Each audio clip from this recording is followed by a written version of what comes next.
To my heart, a new species of dinosaur has been discovered on the Isle of Wight. Scientists say 4 bones found on 3 separate occasions last year are from the same animal. The new species is in the same family as T-Rex. It's a fossil finder's dream, as Sally Simmons will tell us. An artist's impression of the last moments of this dinosaur as it was swept out to sea.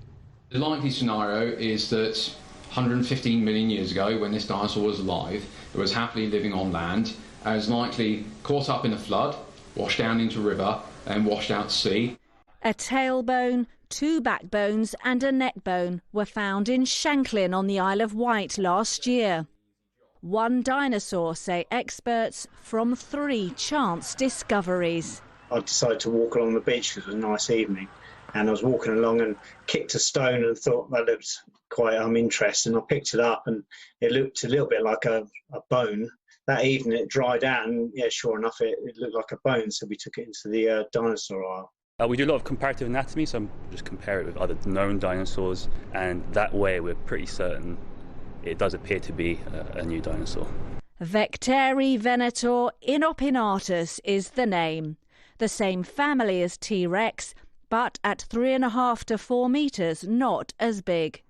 Probably a carnivore, though details with dinosaurs are difficult. We don't know what it ate because we don't have the skull.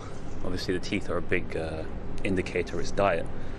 So we've based our drawings and our silhouettes and our reconstructions on the general theropod pattern. Bipedal, grasping hands, likely carnivorous because quite a few were at the time.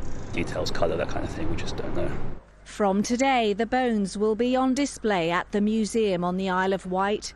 This winter, scientists hope more evidence of the species will emerge. A rare find of a significant milestone in dinosaur evolution in Shanklin. Sally Simmons, ITV News. And talking of dinosaurs,